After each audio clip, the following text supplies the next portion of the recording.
trying to see how this is going to work out. This is an interactive session. Again, the idea is that we have a conversation and that we all enliven our lives in this next 1 hour. You're all looking forward to it? Haribol.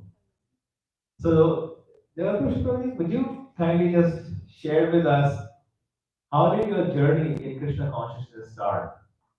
How did you come in contact with the devotees? How did you become a devotee? And how you came to Krishna consciousness? Would you just give us a few Sure. points for background so we can have some. We all have at least 6 hours, right? Yes. Haribol. Yes,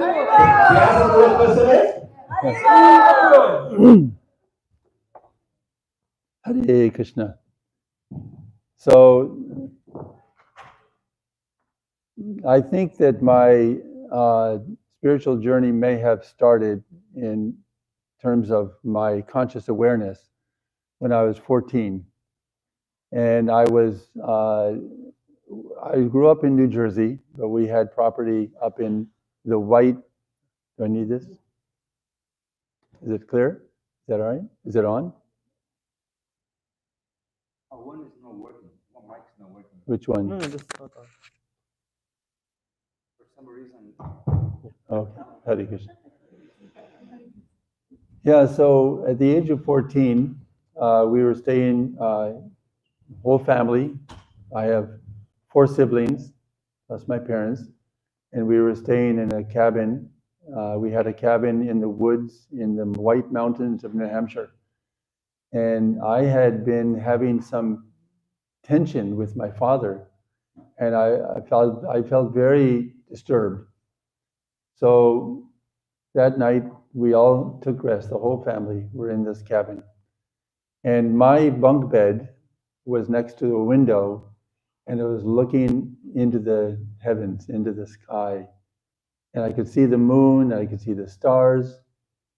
And because of my inner turbulence, I sort of went into a state of reflection, looking at the sky and wondering, I'm having so many difficulties here on earth, but this is such a vast universe.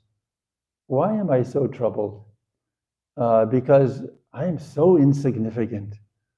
Just looking at this vast display of stars and what's beyond the stars and beyond what is beyond, what is beyond, what is beyond. The whole night I was thinking like this, and I became, for the first time during that period, I became extremely peaceful and joyful, because I realized that all these disturbances are not worth our concern.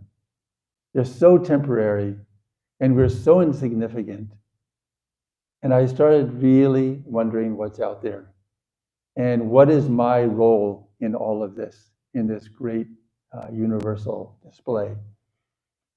So that kicked off a whole lot of questioning and a lot of thinking. So that was age 14. So, I had a lot of experiences. I had an interest in marine biology and oceanography, and I managed to get a job on a ship, on a research vessel between high school and college. And I had a great hankering to be with nature as much as possible and to be away from human society as much as possible.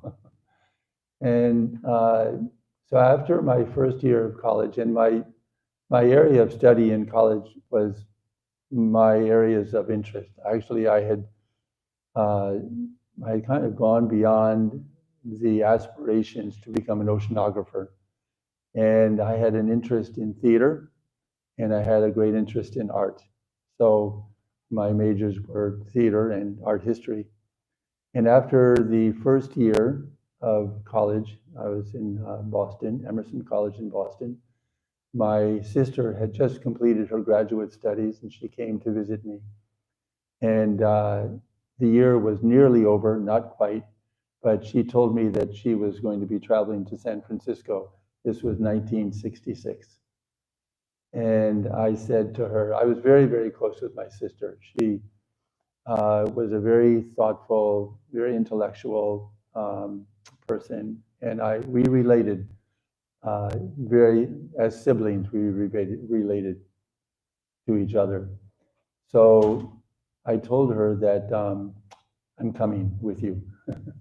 She said, okay, pack your bags. So I packed my bags and we went to California. Never even saw the final year of college. We went to San Francisco. Now, many of you may know, may not know that San Francisco at that time was a world epicenter for the countercultural movement and the it was a chakra. There was a great deal of energy and a great deal of inquiry and a lot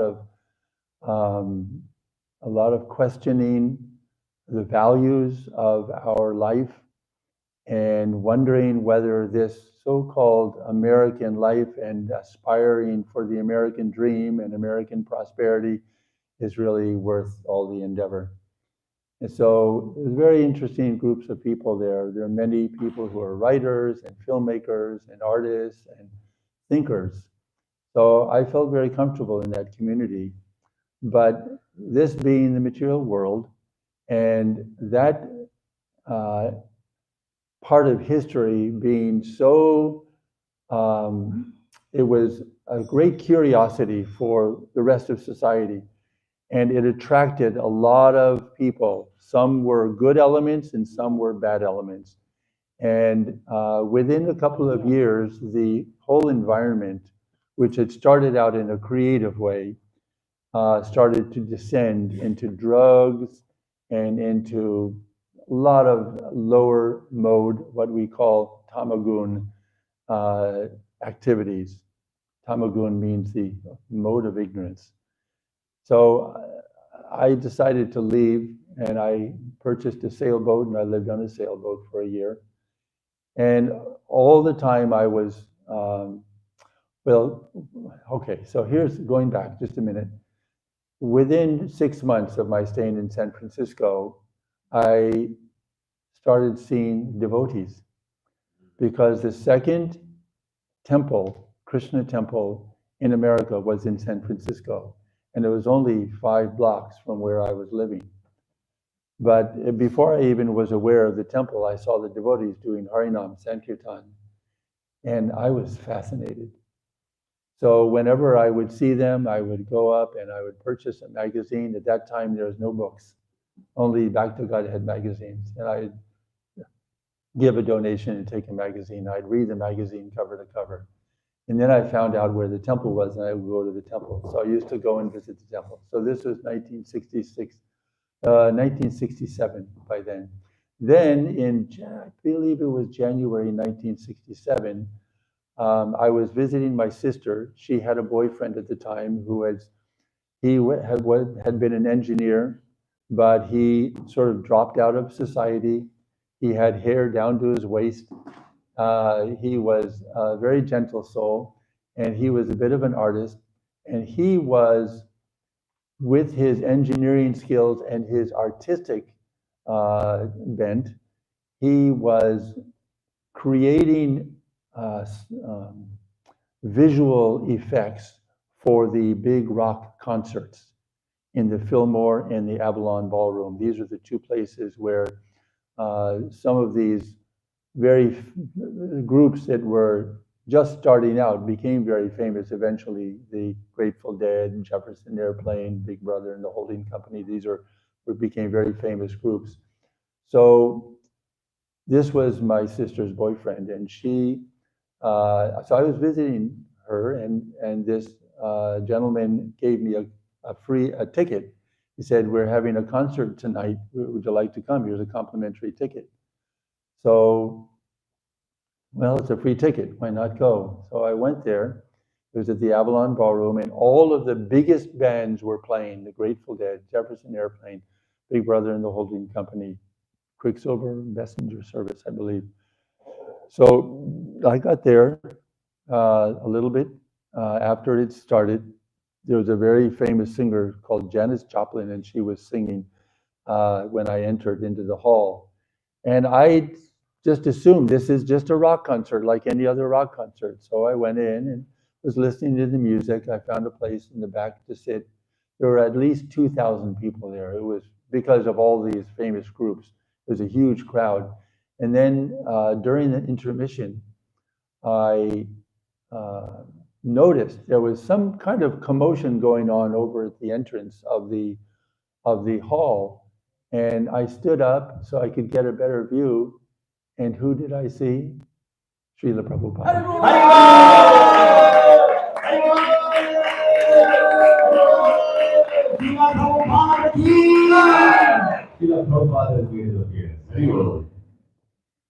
So I had no idea that this concert had been organized by the devotees as a way of introducing Srila Prabhupada to the young people of San Francisco. And I knew it was Srila Prabhupada because I had seen posters of him, and I hadn't really, looked carefully to see what the posters were about. I just saw the image of Prabhupada. I had been reading the Back to Godhead magazines. I'd seen his picture, so immediately I knew who it was. And I thought, oh my goodness, this is a personality from another world. It was just, I couldn't imagine anyone more beautiful, more graceful. So Srila Prabhupada was walking along with a very famous personality at the time, a poet, a writer, and one of the original beatniks. This was the early stages of the counterculture, a gentleman by the name of Allen Ginsberg. So he was also invited by the devotees because everyone knew him. We're reading his books, his poetry. He was sort of a leader and a mentor in this cultural movement. And he was very fond of Srila Prabhupada and used to come regularly to the temple in New York, which was the first temple in ISKCON. And so they came up on stage, and Allen Ginsberg introduced Srila Prabhupada, and then Srila Prabhupada spoke briefly about the Mahamantra and explained how this chanting of God's names, Krishna's names, is a way of cleansing the dust from the heart that has accumulated for many, many lifetimes. So like this, Prabhupada spoke briefly, and then they sat down. Allen Ginsberg, who knew to play harmonium and also to lead kirtan, he started leading the kirtan and then pushed the mic over to Srila Prabhupada, and for more than 45 minutes, the kirtan was going on. 2,000 people. Many had never, most I would say, didn't even know about the Mahamantra, but they had projected on the wall the Mahamantra so that everybody could follow. And almost, I would say, at least half of the people who were in the hall had some kind of a musical instrument, a little flute, little cymbals, little tambourine, little drum or something. So everybody was participating. That was so that went on. So the kirtan went on for 45 to 50 minutes, and gradually all of the musicians from backstage who were in the dressing room came forward onto the stage and joined the kirtan. So it was a wild kirtan. Very well. So Prabhu, I wanted to know a little bit more about what you were saying. So the first time when you saw Srila Prabhupada, what was the quality in Srila Prabhupada that attracted you to him? You mentioned about his grace and the personality out as well. But what can you elaborate a little bit more on what was the quality of Sure. Srila Prabhupada that attracted you? Sure. So Srila Prabhupada was so different from all of the other so-called gurus who were coming from India. Mostly they were, very long-haired, and they were very dreamy and spoke mostly in personal terms. I would say exclusively in very impersonal terms. Srila Prabhupada, number one, first of all, he was so beautiful, at the same time, very, very stern, very grave, very serious. And I really loved that quality. I thought that he is so real, and he is so, clearly has a mission. And I felt in him also just an emanation of compassion, which I had not felt from any of these other personalities. And in San Francisco at the time, that was the place where all of these different personalities were coming. So I had a chance to look around and see many, many different groups and many leaders. Yeah, many devotees actually talk about Prabhupada's quality of compassion, Mm. and you may have attest to this, but one of the things I've heard from back in the days is Prabhupada used to give all these classes on philosophy and things like that. Even though devotees wouldn't understand, they would still be so attracted to Prabhupada and willing to go forward and serve him. And then they would be like, so what did you get from the class? Not much. What are you willing to serve him? Oh, he's so loving and he's so compassionate. You just feel like attracted towards him. Yeah. So yeah, the quality of compassion is absolutely the key one. Srila Prabhupada has infinite qualities. So I was just to take that a little further, I want to understand. So what quality of Srila Prabhupada continues to inspire you today, now that you've been in the movement 50 plus years? So compassion was there, so that attracted a number of devotees. So what, even today, what continues to inspire you of Srila Prabhupada? The same. The same. Well, and also I would say that, Srila Prabhupada is, I know, watching every movement I make and every thought that I have. And I know that my only purpose in life is in my thoughts and in my actions, in my words, is to please him. So, Srila Prabhupada is such a huge personality that I don't know Krishna. I don't know how to please Krishna, how to serve Krishna, but I know that Srila Prabhupada knows. Yeah. And I know Srila Prabhupada. And so he is clearly my link. And so he is that guiding light in everything from morning until night, every day of my life. Yeah. So probably you've been involved in so many number of services in the last 50 plus years. And I think what I'd like to know a little bit more is which seva has been your most memorable thus far? You've done a number of magnanimous, glorious services. Any particular seva that you were involved in that stands out in your, in your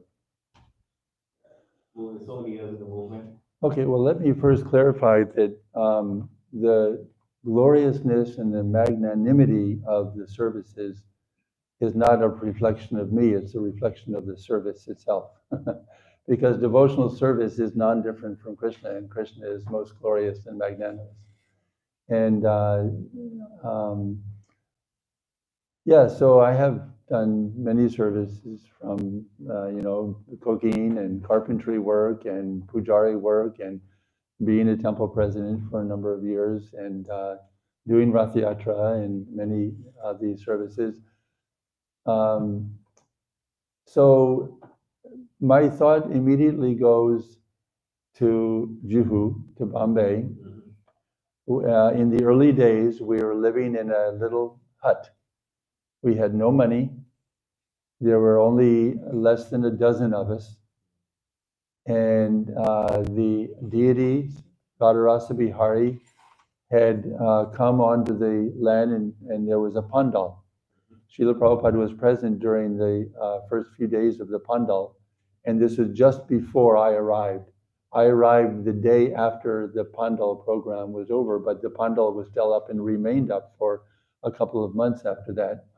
And so because we had no permission yet to build on this 5-acre lot of land, which was filled with coconut trees in the front half and some buildings where tenants were living in the back half, we had no permission to build any kind of a facility, but there was a foundation and we were able to build a temporary structure on top of that foundation, and it was a hut. And I would say approximately maybe 60 feet long and about 30 feet wide was the size of that hut. And so there were rooms in the hut, but the rooms were created by partition walls, and the walls were just chittai, which means woven grass, sort of a partition. So there was one section that was, I would say, approximately 10 feet by 10 feet, which was the kitchen in the hut.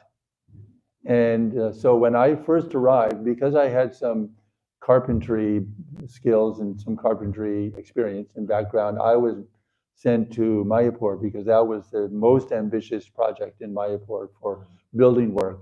But I stopped initially in Bombay, in Mumbai.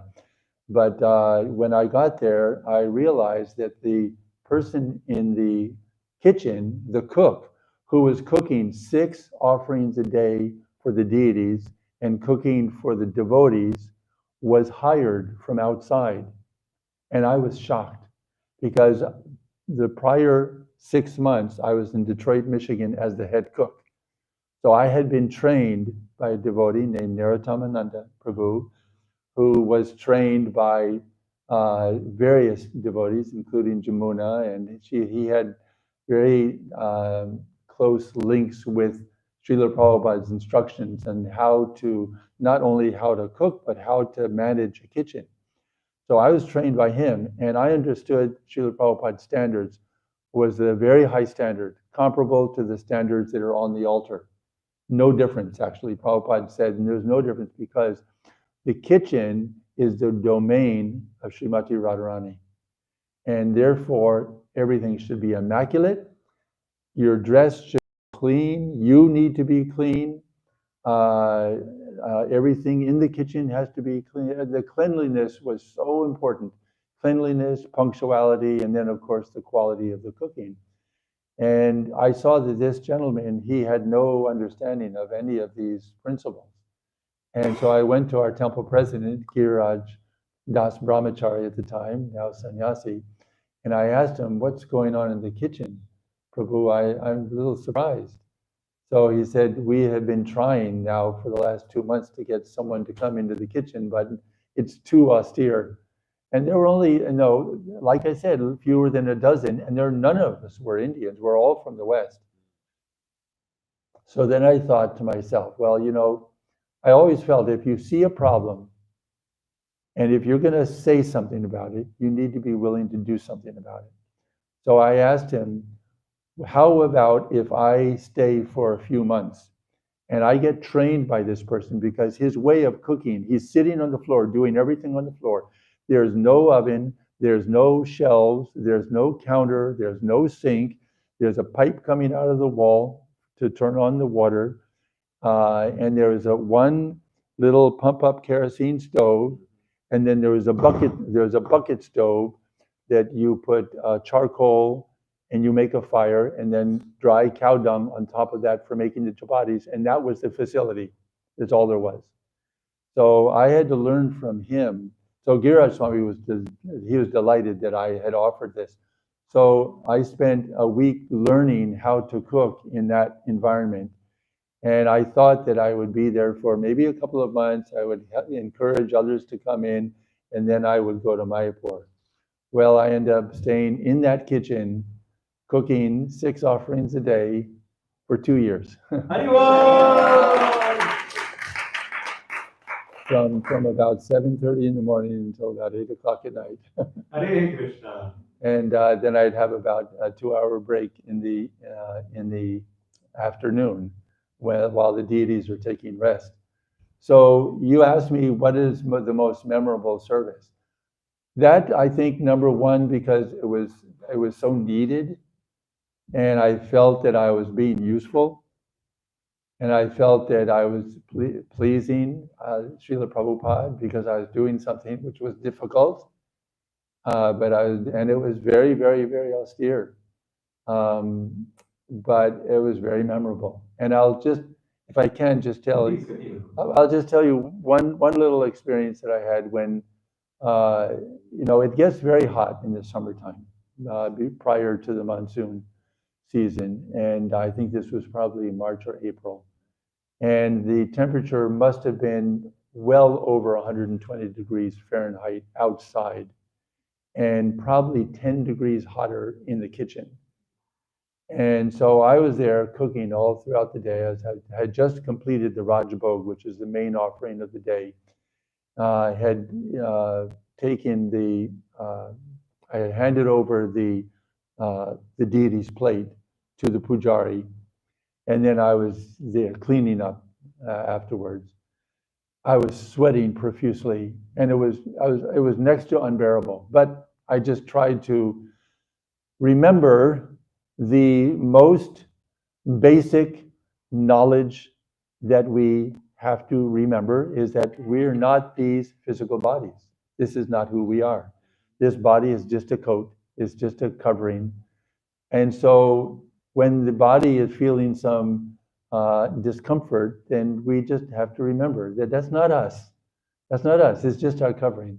So I was trying to think like this, trying my best, but still I was so, oh, it was really, really hard. It was just unbearable. So then I came, after I finished my cleaning, I came out and I walked into the main area of the hut. And I thought, what am I going to do? How can I get some relief from this heat? And I noticed a little picture of the deities, Radharasa Bihari, sitting on a ledge, and near it was a little peacock fan. And I thought, my goodness, look at me. I should be so ashamed of myself. I'm thinking just about myself. I'm so selfish. Let me do some service for Krishna. Krishna is also standing in the same heat as me. Let me take the peacock fan and fan the deity in this little picture. So I grabbed the fan and I started fanning the deity. Then I experienced a miracle. Within seconds, I started to feel cool as a cucumber.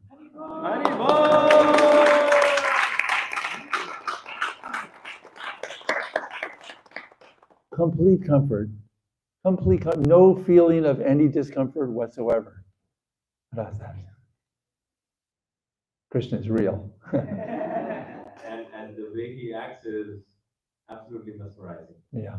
And his mercy is just showering. We just have to know how to accept it. Yeah. I think, Prabhu, one thing that you mentioned in this particular memorable seva is the line that actually stuck with me is, if you see a problem and if you're willing to speak about it, you're also willing to do something about it. Right. And I think that is that just one line is like so practical, even today. If we are around, we come along, we have a number of services that we do. When we see a problem, or if we see an opportunity, I should say, we don't go around complaining about it. Right. Hey, that's not going well, or you should be doing that better. We actually speak up about it, what we can do. And I think most importantly, we bring up what can be done, and that we are willing to be a part of the solution. We may not be 100% of the solution. We may be a tiny 5%, but there's this energy that's flowing, that energy that says, let's do something about it. Let's all come together. When we have that desire, Krishna actually makes the arrangement. I've heard in their classes and Srila Prabhupada's classes, Krishna actually makes the arrangement. And then 95% of what is lacking gets filled. And now there's a solution. And now there's the absence of problem and abundance of solution. I think that line, particularly Prabhu, actually has really touched my mind. You see a problem, willing to speak about it, willing to do something about it. And I think that is just so wonderful. Yeah, and along with the solution is a opening of more and more opportunities to serve. And that is where our nourishment comes, is through service. Thank you, Prabhu, for sharing such wonderful messages. I'm really, really feeling very, very enlightened. My hair is standing on end right now. Okay, Prabhu, I want to move on to something which is also devotional service, is chanting. Chanting the holy names. We all do that. We all do it in our own sadhana. We do it as part of Sankirtan. I'd like to understand from you, what some of your realizations are in your chanting that you've been doing over the decades. What really inspires you to maintain your consistency every day, every month, every year, every decade? So something about chanting, Prabhu, if you can share, that'd be really wonderful. So my realization is that chanting is everything. I mean, that's not a understatement. Chanting is everything. And without chanting, there's nothing. There's void. There's vacancy.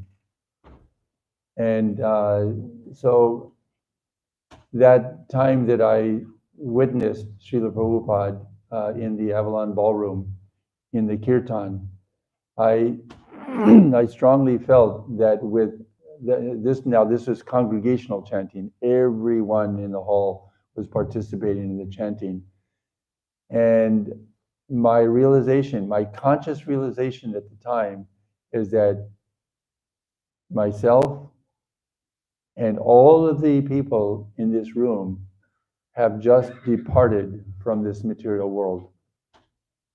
We're no longer in this material world. We are in another realm. And then the more I read and the more I understood that, about the structure of the universe and how beyond this universe there's Vaikuntha, and Vaikuntha is completely spiritual, and there are spiritual planets, and every planet is resided by devotees and presided over by expansions of the Lord in his Vishnu forms. So we were in that realm because of Srila Prabhupada's presence and because of the holy name. It was very powerful. And I think it was then, more than any other individual incident, that the holy name of Krishna came into my heart and took a place, a permanent seat in my heart. Because from that time onwards, I was chanting, although I didn't actually move into a temple for another couple of years. But I was chanting always. Now it's interesting also that for some reason, I don't know why, but although I was chanting the Mahamantra, but I actually was chanting more during that period of 2 years between that witnessing of Srila Prabhupada and the time that I moved in the temple. I was chanting another name of Krishna, Govinda. I loved the name Govinda. And I was, day in and day out, I'd be chanting Govinda, Govinda, Govinda, Govinda, Govinda, Govinda, Govinda, Govinda, Govinda, Govinda, Govinda, Govinda, Govinda, Govinda, Govinda, Govinda, Govinda, Govinda, Govinda, Govinda. Yes, so, and I would write, because I had learned calligraphy, and I would write page after page after page after page after page of Govinda's name in beautiful calligraphy. Govinda, Govinda, Govinda, Govinda. And if anybody notices, there's a little white car down in the parking lot, and there's a license plate that is, Oh Govinda. That's my car. But then, once I started visiting the temple after I left San Francisco, I lived on a sailboat, and I joined the merchant marines, which is working on merchant ships, and I did that for a little over a year. And my favorite time on the ship, I have to say, was the standing watch, which was generally between midnight and 4 o'clock in the morning. I would stand watch in the very front of the ship, and because they wanted to have physical eyes, they had their radar equipment and all. This is a 600-foot long ship, but they would always want in the nighttime to have physical eyes in case something might be seen that wasn't picked up by the radar. And so I would be standing out there just chanting at the top of my lungs, and just seeing this, this vast expanse of darkness in front of me. I could see just forms, because if it was clear, which usually it was. This is all in the South Pacific. We would go to the Fiji Islands, we go to Hawaii, we would go to the Marshall Islands, and all these different islands in the South Pacific. And generally, it was very, very clear, and there was moon and starlight, so I could see But that was my favorite time on the ship, was those evening times. And then I came back after working on the ships to visit my parents who were living in the suburbs of Detroit. And one day I was taking a bus from our house in the suburbs to downtown Detroit to get something for my mother at a department store. And I was sitting on the bus, and it was the middle of winter. There was a foot of snow on the ground, and I heard a sound that made my hair stand on end. And it was the sound of kartals. And I thought, Krishna, there's a temple here. The devotees are here. And so I jumped up and I said to the driver, please stop, let me off. And he said, sit down. He said, well, you can get off at the bus stop. So as soon as the bus stopped, I ran off the bus and I could hear the sound, but I couldn't see where the devotees were. So I just followed the sound until finally I saw the devotees. And I offered my obeisances in the snow. And I just went running and I just joined the kirtan.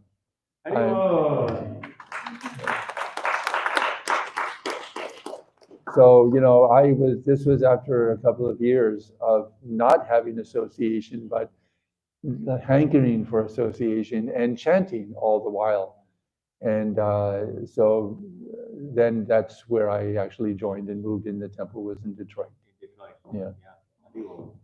Prabhu, obviously when we get in touch with the devotees, there's a lot of enthusiasm, right?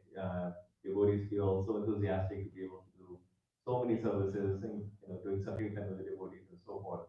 And sometimes there may be a little period of low, a low period, so to speak, in Krishna consciousness. I was wondering if you have ever had a low period in your last 50 plus years in Krishna consciousness, and how did you overcome that?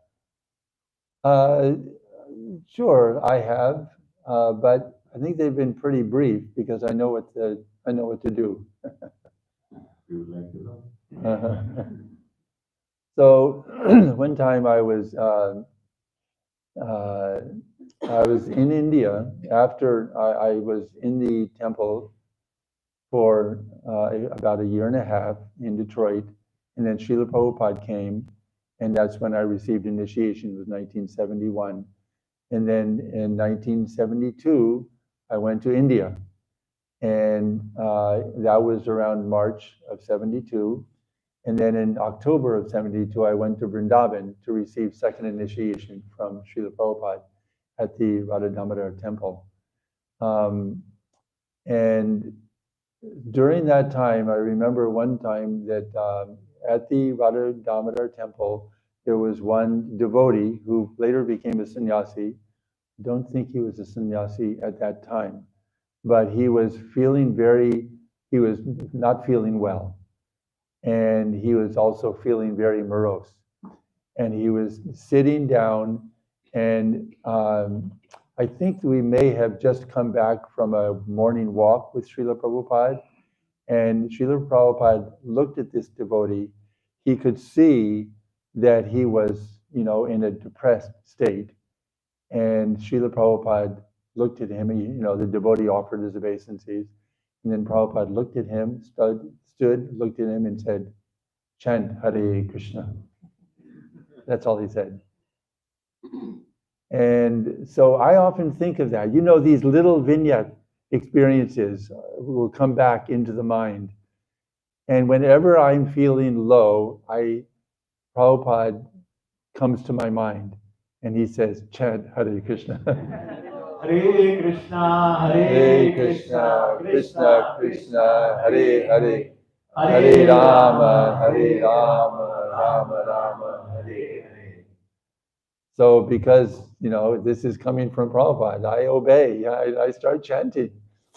And very quickly, I will come out of my moroseness because the holy name is Krishna himself. The vibration, it brings out the part of us which is never touched by despair, never touched by sadness. Eternally Ananda, that is the eternal nature of the soul. Sat Chit Ananda, eternal, blissful, and full of knowledge. So bliss is our nature. So we may be due to the mind, due to the body, due to disturbances from whoever. It's all material. It's nothing to do with the soul. So the solution, not only to that problem, but to every problem, is to bring Krishna into your mind and into your heart. And the way of doing that in this age of Kali Yuga is chanting this Maha Mantra, Hare Krishna, Krishna Krishna, Hare Hare, Hare Rama, Rama Rama, Hare Hare. So this is why Srila Prabhupada said, chant and be happy. And it's true. The devotee has no excuse to be sad. Devotee should be joyful at all times. And if you catch yourself not being joyful, chant the holy name and you'll become joyful. So I think that was an excellent piece of advice for the devotees. I was wondering if you have any other key advice that you can give us to the next generation of devotees that we are here. Anything from your experience that you would like to share with us? Sure. Have a mentor, at least one, if not more. And find a devotee or devotees that you respect, that you have faith, that they are genuine, that they are sincere, that they are following in the footsteps of our sampradaya, and take shelter. And serve such devotees. It is the most rapid means of advancement in spiritual life, is to serve the devotees. And if we can serve devotees who are themselves serving sincerely, then we become the recipient not only of their mercy, but the mercy of those who they're serving, and the mercy of those that are being served by those that they're serving. And it is like a waterfall that's coming, from the top of a mountain. And as it comes down, it becomes more and more and more and more powerful. It's actually more powerful at the bottom of the mountain than it is on the top. In the top, it may just be a little trickle, but by the time it reaches the bottom, it's roaring. And so we want to be, as Chaitanya Mahaprabhu has stated, Das Anudas Anudas, the servant of the servant of the servant of the servant. And I recall, and I've said this many times, one of the most memorable lectures that I heard, and one of the first lectures that I heard directly from Srila Prabhupada. He's speaking of the residents of Vrindavan, and he's speaking of the service that Srimati Radharani offers to the lotus feet of Krishna. And he speaks of the gopis who are assisting Srimati Radharani, and other gopis who are assisting those gopis who are assisting Radharani in her service, and other gopis who are serving. And Srila Prabhupada made this wonderful gesture. He lifted his finger up and he said, and the further down the line of service you go, the sweeter that service becomes.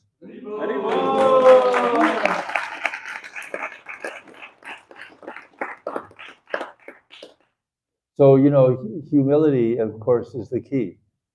Humility is the key. If we can remain humble, more humble than a blade of grass, more tolerant than a tree, devoid of all sense of false prestige, expecting no respect for ourselves, but offering all respect to others, in such a state of mind, we can chant the holy name always, at all times. There will be no obstruction, because that's freedom. That is true freedom. Freedom means surrender, that we come under Krishna's shelter. And the means of coming under Krishna's shelter is coming under the shelter of Krishna's pure devotee. And so where Srila Prabhupada is not personally, physically here, but Prabhupada's devotees are here. So I would just advise every devotee who is serious about advancing in Krishna consciousness and preparing themselves to go back home, back to Godhead, which is our purpose in this material world, is to go back to Krishna. This is not Srila Bhakti Siddhanta, whose 105th anniversary is coming up soon. He said, this is no place for a gentleman or a gentle lady. This material world is no place.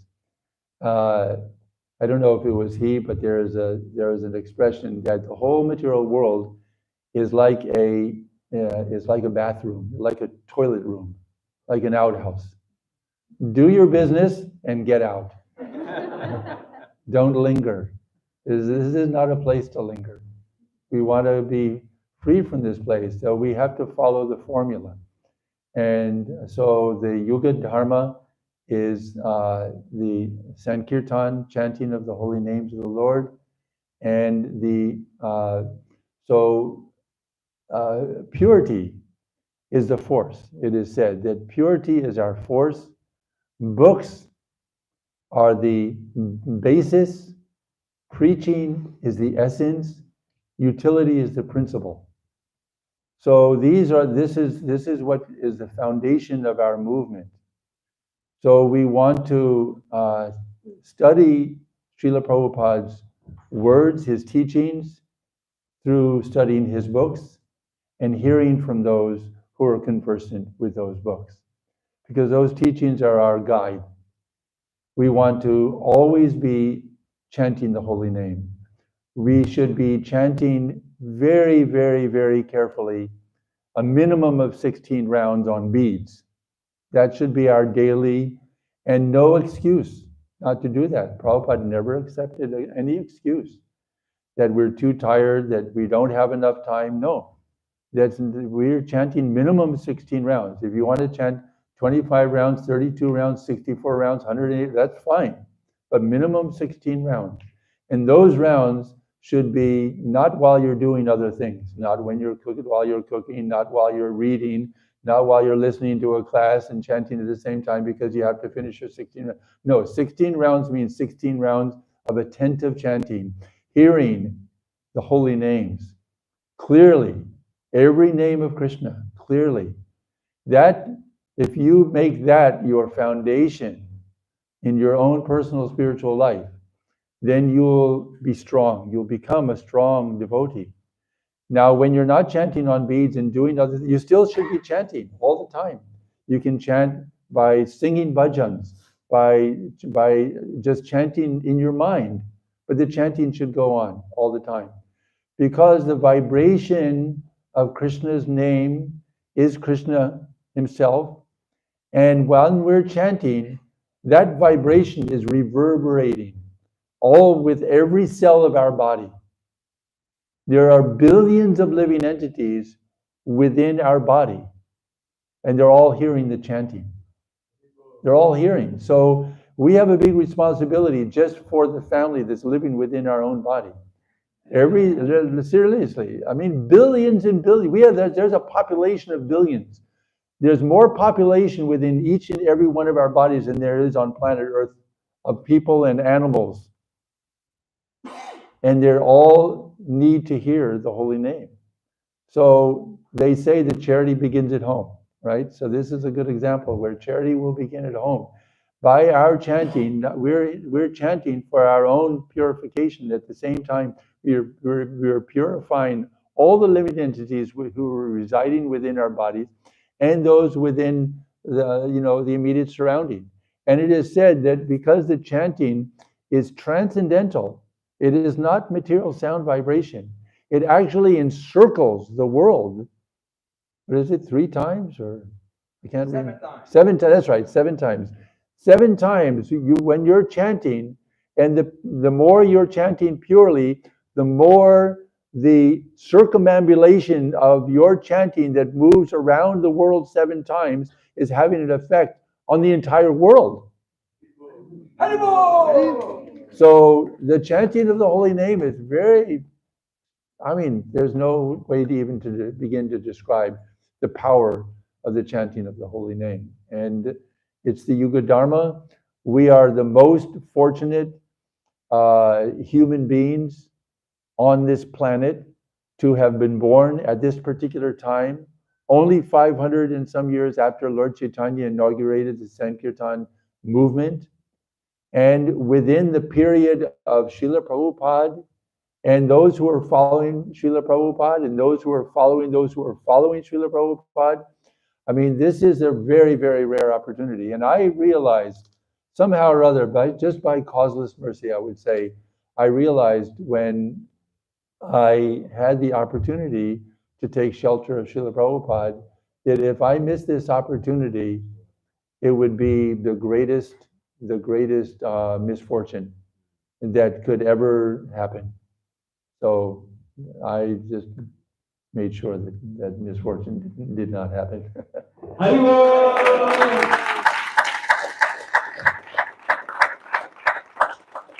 So we've been conversing with Jagat Purush Prabhuji, and he shared a number of different things, and it's like we are just getting started. There's so much more that we want to get into. I just want to take a quick look around the devotees here and see if any of you have any points or any questions you wanted to ask of Prabhu. This would be a good time. Anything that he said that stood out with you that you just want to offer as a reflection? Anything like that? Please raise your hand. And Hare Krishna Prabhu in the back. Hare Krishna, yes, Prabhu.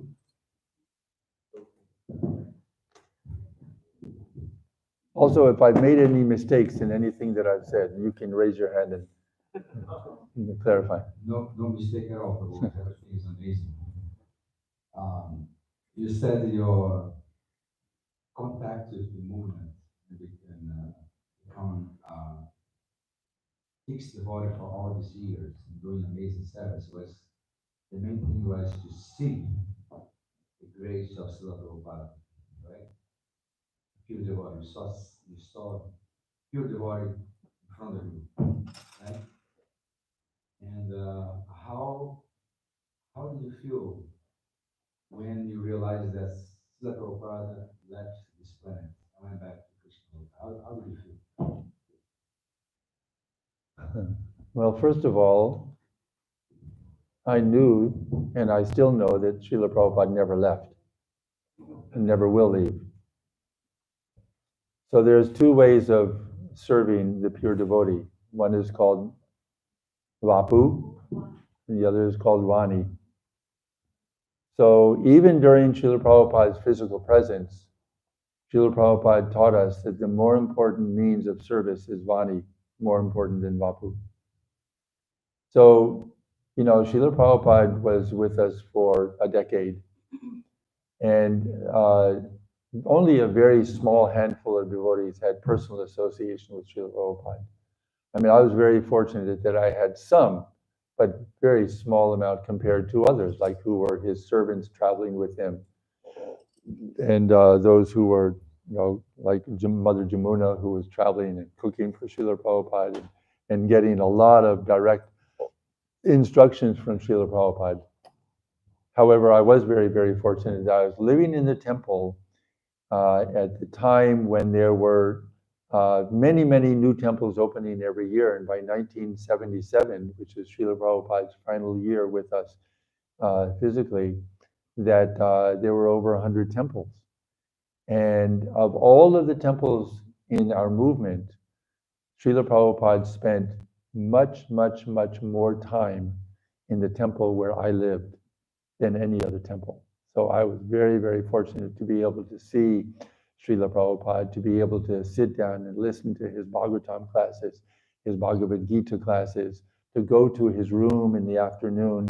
And I would always try to bring someone with me from the neighborhood or from, because I was not in the kitchen all of those 10 years. I was also out approaching people to become life members and then trying to bring them so that they could have Srila Prabhupada's association. So that was a very great fortune. But still, the real service is in separation. So there's this the Vipralambha practice of devotional service in separation is more intense, more important, more valuable than direct service. And that service is available to everyone at any time. But we want to get the association of those devotees who are serious devotees following Srila Prabhupada's instructions. And in that way, we want to get as close to Srila Prabhupada as we can. We want to be right there at his lotus feet. And by any means. So I'll tell one little quick story of when I was, I had become the pujari, but I was also doing some cooking. And Srila Prabhupada came to the airport in Bombay, and all the devotees went to greet him at the airport. I wasn't able to go. I was in the kitchen. And I was thinking that later in the afternoon, probably Srila Prabhupada will come to his room, and there he will allow guests to come, and we can sit and we can ask questions, and Prabhupada will have conversation. Then, so I was in the kitchen, and I was thinking, okay, now probably the plane is landed. Probably the devotees are having an ecstatic kirtan. They're seeing Srila Prabhupada coming. They're dancing in ecstasy. They're offering the obeisances in the airport. Prabhupada is getting in the car. I was just imagining all this, and I'm thinking, I'm not there. I'm here in the kitchen, but it's okay because I think this is where Prabhupada wants me to be, and I'll get a chance to see Prabhupada later on.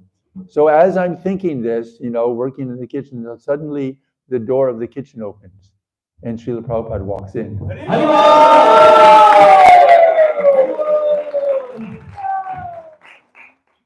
So I hit the deck, offered my obeisances, and Srila Prabhupada looked around and did an inspection of the kitchen. And I was very fortunate that I had just, had finished all the cooking and had finished all the cleaning, and this was a new kitchen that had been designed by Hare Krishna Maharaj and myself. And all the spices were labeled, and everything was in order, and everything was in perfect condition when Prabhupada came, so Prabhupada was very pleased. And then I think often of this, that like Srila Bhaktisiddhanta, there's something that he said is very, very famous that I think of all the time, and especially it became so true on that day with that experience. Don't try to see Krishna, but act in such a way that Krishna will want to see you.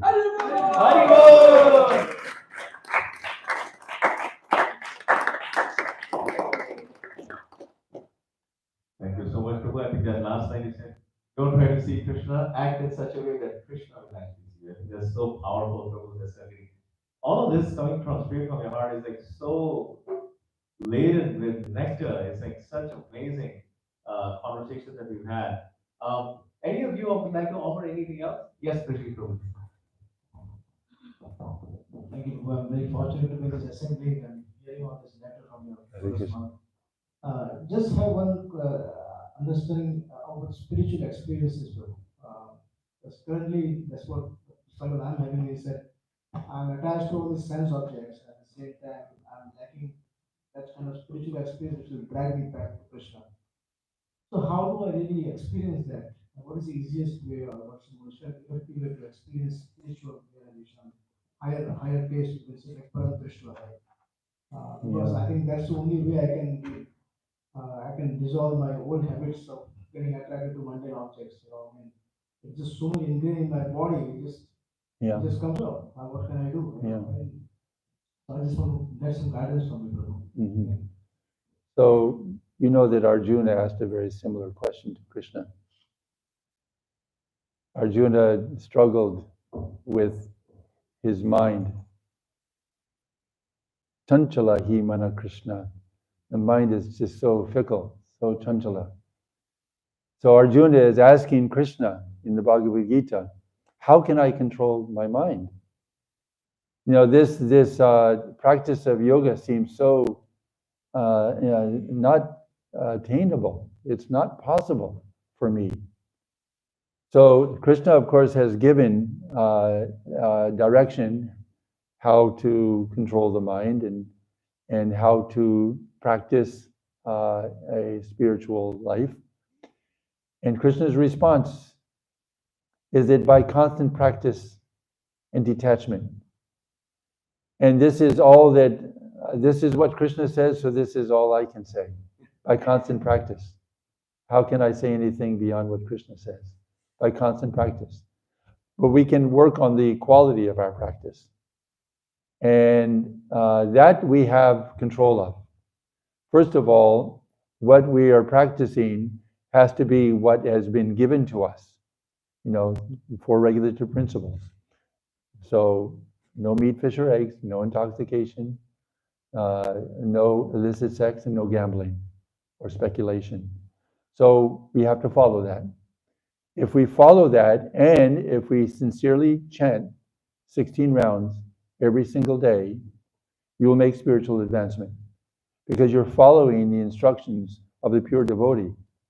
And it's that devotee's mercy that causes our spiritual advancement and gives us that higher taste. I mean, I personally believe that I am being given relatively good health at my age because Krishna recognizes that I'm a very slow learner. I'm very slow in advancing in Krishna consciousness, and I need as much time as I can. So Krishna is allowing me to maintain physical health and live long enough, at least so that I can make some degree, recognizable degree, at least recognizable by Krishna, of spiritual growth. So I'm doing the same thing as you are, Prabhu. I'm just hearing and chanting, practicing, and performing my various duties as a householder, supporting my family, and praying for Krishna's mercy. And you may say that you not having the higher taste, but I know you well enough from symptoms that you have higher taste because you wouldn't be here if you didn't. And also because you are a very genuine, very sincere, and very humble soul. You don't think so, and that is a sign of your humility. You will disagree, I know that. But oftentimes we will be seen from others with a better view than what we can see for ourselves. I think that's always like that for a devotee who is really sincere. So you know, I mean, I could be asking you the same question, and honestly. So by hearing and chanting, automatically the taste will come, and the taste for sense objects will diminish. And if it happens in this one lifetime, we're very, very, very fortunate. Because generally, I think that this process takes many, many, many, many, many lifetimes. I think that we are so very fortunate that we're getting a shot in the arm, an extra shot of multiple vitamins in the arm because of our time, because of Srila Prabhupada's coming so recently, because of Lord Chaitanya's mercy, because of Lord Nityananda's mercy, and because of the devotees' mercy and the mercy of this devotee community, which is so populated by so many very, very, very special, wonderful, very, very sincere, genuine devotees. So just, you know, stay within the family and always endeavor. You know, if you get to the point where you think, oh, now I've got the higher taste, and now I'm relishing the holy name, and I've achieved perfection, that's a very, very, very dangerous place to be. Yeah, we never want to be there. We always will feel that, and in some ways, the closer we come, the farther away we feel. It's like the more you know, the more you realize how much you don't know. And that's very true. Haribol.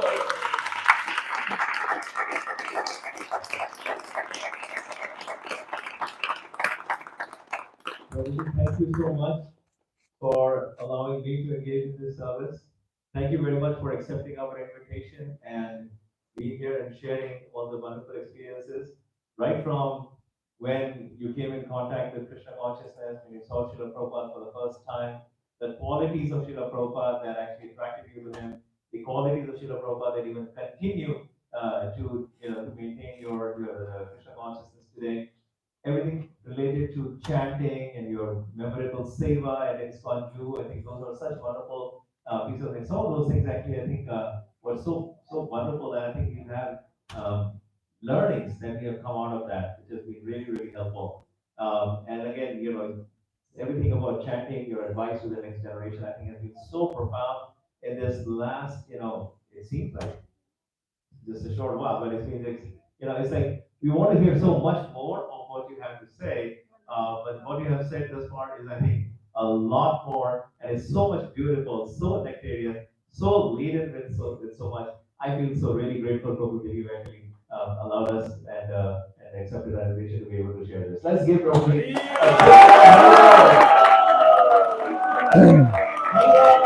hand.